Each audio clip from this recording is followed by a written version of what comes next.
নমস্কার বন্ধুরা, রথযাত্রা অলরেডি শুরু হয়ে গিয়েছে। আশা করছি সবাই ভীষণ ভালো আছো। জিলিপি পাঁপড় ভাজা খাচ্ছ, তার সঙ্গে গল্প আড্ডা সব কিছুই করছো। অনেকদিন আমার চ্যানেলে কোনো ভিডিও আসেনি, তাই আমার চ্যানেল হোক এবার তোমার গল্পতে আজকে থাকছে একটা নতুন গল্পের সারসংক্ষেপ। শুনতে থাকো। মিসির আলি সিরিজের গল্প মানেই খানিকটা রহস্য, খানিকটা রোমাঞ্চ, খানিকটা মনস্তত্ত্ব, খানিকটা বিজ্ঞান। আর এই সবকিছুকে একটা বিশেষ মাত্রায় নিয়ে যায় হুমায়ুন আহমেদের সাবলীল ভাষার বর্ণনা। প্যারালাল ইউনিভার্সের কথা এর আগে আমার ভিডিওতে বলেছি। বিশেষ করে মিসির আলি সিরিজের নিষাদের কথা একেবারেই ভোলার নয়। আজকের গল্পেও সেই প্যারালাল ইউনিভার্সের খুব কাছের একটা টপিক রয়েছে, যার নাম ডুয়াল রিয়েলিটি বা ডাবল রিয়েলিটি। আজকের গল্পের নাম পুফি। এই গল্পের প্রধান চরিত্র পুফি হলো একটি কালো কুচকুচে বিড়াল, যার ডান চোখের ওপর একটি সাদা দাগ রয়েছে। এই পুফিকে ঘিরে এই অবাস্তব জগতের বুনট। প্রথমেই গল্পের চরিত্র আবুল কাশেম জোয়ারদার সাহেবের পরিচয় দিয়ে শুরু হয় গল্প। জোয়ারদার সাহেব ছোটবেলা থেকেই পশু পাখি অপছন্দ করেন। 3 বছর বয়সে ছাদে বসে পাউরুটি খাওয়ার সময় দুটি দাঁড় কাক তাকে আক্রমণ করে।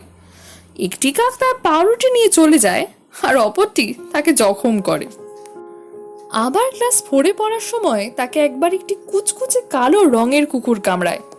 সব ছাত্র দৌড়ে পালালেও শুধু জামাল নামের একটি ছেলে তাকে বাঁচাতে ছুটে আসে, কিন্তু কুকুরটি জামালকেও কামড়ে দেয়। জোয়ারদার সাহেব ইঞ্জেকশন দিয়ে সুস্থ হলেও জামালের বাবার সে সামর্থ্য ছিল না। সে জলাতঙ্কে ভুগে মারা যায়, কিন্তু মৃত্যুর পরেও জামাল তাকে ছেড়ে যায় না। বাসা খালি থাকলেই তিনি জামালকে দেখতে পান আপন মনে ঘুরতে এবং খেলতে। এভাবেই সবকিছু চলছিল। স্ত্রী সুলতানা এবং মেয়ে অনিকাকে নিয়ে তার সংসারও চলছিল বেশ। অনিকার 6 বছরের জন্মদিনে তার মামা রঞ্জু একটি বিড়াল উপহার দেয়। অনিকা যার নাম দেয় পুফি। এই পুফি আসার পরই জোয়ারদার সাহেবের জীবনে নানা রকম ঘটনা ঘটতে থাকে। এমনকি পুফি বাড়িতে না থাকলেও তিনি দেখতে পান একই রকম একটি বিড়ালকে। তবে ভালো করে দেখলে বোঝা যায় এই বিড়ালটি পুফির প্রতিচ্ছবি বা মিরর ইমেজ। কারণ পুফির ডান চোখের ওপর যেরকম সাদা দাগ আছে, ঠিক সেরকমই একটি সাদা দাগ রয়েছে এই বিড়ালটির বাঁ চোখের ওপর। জোয়ারদার সাহেব তার নাম দেয় কুফি। ফাঁকা বাড়িতে জামাল এবং কুফির দৌরাত্ম্য দেখে তার নিজেকে মানসিক রোগী মনে হতে থাকে। এমন সময় তার মনে পড়ে সাইকিয়াট্রিস্ট শায়লার কথা। এই সময় বলে রাখা ভালো, এক সময় এই শায়লার সঙ্গেই জোয়ারদার সাহেবের বিয়ে ঠিক হয়েছিল, কিন্তু তা ভেঙে যায়। তাই প্রথমে শায়লার সঙ্গে অ্যাপয়েন্টমেন্ট করলেও সমস্যা খুলে বলতে পারেন না জোয়ারদার সাহেব। এদিকে কুফি আর জামালের দুষ্টুমির ফলে বাড়ির অবস্থা খারাপ। সুলতানা বাড়ি এসে অগোছালো ভাব দেখে এবং পরবর্তীতে শায়লার মাঝরাতে ফোন আসায় জোয়ারদার সাহেবকেই বিভিন্নভাবে সন্দেহ করতে লাগে। ফলে মনোমালিন্য দেখা যায় স্বামী স্ত্রীর মধ্যে। এর মধ্যে যখন জোয়ারদার সাহেবের কলিগ বরকতুল্লাহ সাহেব মারা যান, তারপর থেকেই ফাঁকা বাড়িতে কুফির পাশাপাশি বরকতুল্লাহ সাহেবকেও দেখতে পান জোয়ারদার সাহেব। এমনকি তিনি বসে বসে টিভিও দেখেন, কথাও বলেন জোয়ারদার সাহেবের সঙ্গে। এরপর তিনি শায়লার কাছে পরামর্শ চাইতে গেলে শায়লা তাকে পুফি, কুফি এবং বরকতুল্লাহ সাহেবের ছবি তুলে নিয়ে আসতে বলে। শায়লাকে অবাক করে দিয়ে সেই সমস্ত ছবিও নিয়ে আসেন জোয়ারদার সাহেব। মৃত মানুষের ছবি তোলা কি সত্যি সম্ভব? পরামর্শ চাইতে মিসির আলীর কাছে ছুটে যায় শায়লা। এরপর জোয়ারদার সাহেবের অফিসে গিয়েও খোঁজ নেয় সে, কিন্তু সেখানে গিয়ে জানতে পারে বরকতুল্লাহ সাহেব বেঁচে আছেন। তারপর জোয়ারদার সাহেবের বাড়ি গিয়ে দেখে জোয়ারদার সাহেব সেখানে একাই থাকেন, তার বিড়াল পুফিকে নিয়ে, এবং তিনি অবিবাহিত। এমনকি এত বছর পর প্রথম তিনি শায়লাকে দেখছেন। তারপর আবার যখন অফিসে যায় শায়লা, বরকতুল্লাহ সাহেব সেখানে মারা গেছেন, যেরকম জোয়ারদার সাহেব তাকে বলেছিলেন। কিন্তু তারপরেও তো এই অফিসেই শায়লা বরকতুল্লাহ সাহেবকে দেখেছে। আবার জোয়ারদার সাহেবের বাড়ি গেলে সেখানে দরজা খুলে তার মেয়ে অনিকা।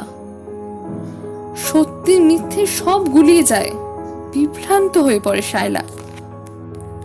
তাই সে আবার যায় মিসির আলী সাহেবের কাছে।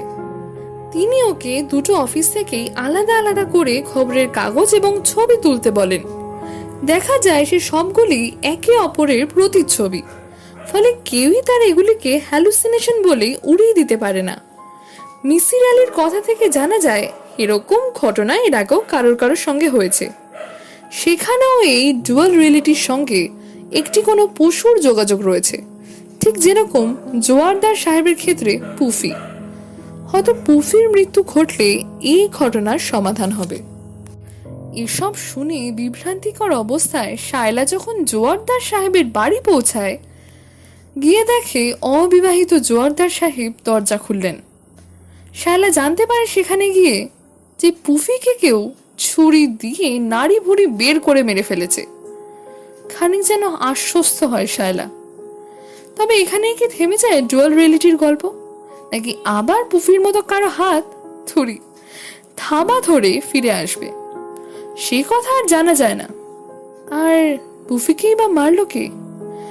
তার উত্তর অবশ্য মূল গল্পেই আছে, তবে সেই উত্তর আমি তোমাদের জানাবো না। সেটুকু জানতে তোমাদের অবশ্যই একবার হলেও পড়তে হবে পুফি বইটি, কারণ গল্পের নির্যাসটুকু আমি তোমাদের বললেও আসল স্বাদ তো নিজের হাতে পাতা উল্টে বই পড়ার মধ্যেই। তবে কেমন লাগলো আজকের গল্প পুফির সারসংক্ষেপ? যদি ভালো লেগে থাকে তবে ভিডিওটা অবশ্যই লাইক করে দিও, শেয়ার করে দিও এমন কিছু বন্ধুদের সঙ্গে যারা একটু অন্যরকম গল্প পছন্দ করে। আর যাওয়ার আগে চ্যানেলটা সাবস্ক্রাইব করতে ভুলো না। আর যদি তোমার কোনো বিশেষ গল্প সম্পর্কে কোনো কৌতূহল থাকে, তুমি আমাকে কমেন্ট সেকশনে জানাতে পারো সেই গল্পের নাম। আমি চেষ্টা করবো সেই গল্পের সারসংক্ষেপ তোমাকে শোনানোর। তারপর না তুমি ডিসাইড করে নিও সেই গল্পটা পড়বে কি পড়বে না। আর ততক্ষণ ভালো থেকো, ভালো রেখো। আজকের মতো টাটা।